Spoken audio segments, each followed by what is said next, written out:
Ladies and gentlemen, it's me, James Sweeney, and it's a Friday afternoon here at the New York Stock Exchange. Stocks, they're seeing volatility. The Mets beating the Braves last night, but none of that is as important as remembering what transpired here in my hometown 14 years ago. So rather than raising a glass and celebrating the upcoming weekend as we always do here at modernwallstreet.com, instead, I think we should remember those who were affected by those tragic events, especially those who are no longer with us. And with that stated, let's get the report started. It's an early Friday modernwallstreet.com happy hour report here in New York City.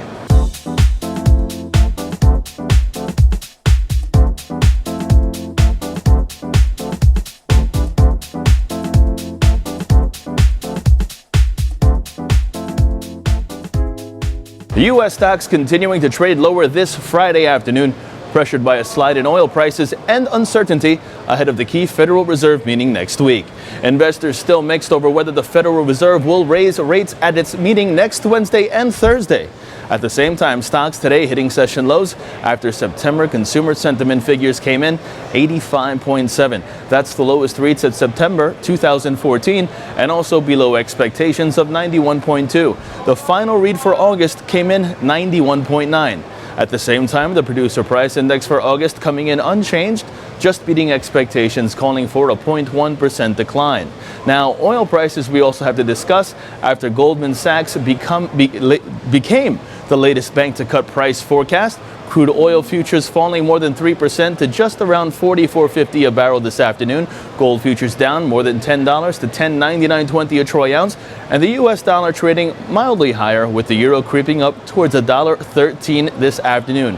And when you team all of that, right now you have a session right behind me where 5 stocks have declined for every 2 advancers.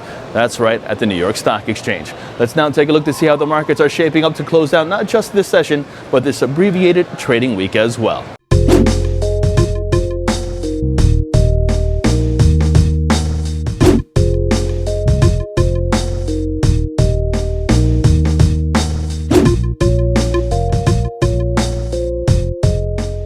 And on the corporate front, Kroger reporting second quarter earnings of 44 cents a share on revenue of $25.54 billion for a 25% increase in profit from the same period last year. And if you want more corporate news, check out the earlier modernwallstreet.com Market Movers report hosted by yours truly today. And we will conclude on a few notes, I guess we'll say. The Mets weekend series, that's in the ATL, and I expect them to sweep. The U.S. Open finals are also this weekend. Hopefully there will be no rain delays.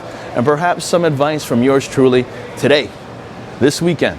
Remember to go home and call or hug a loved one as we remember those that we lost on this tragic day. Life is too short, so let's make it sweet. Until Monday morning from the New York Stock Exchange and for modernwallstreet.com, I'm James Sweeney.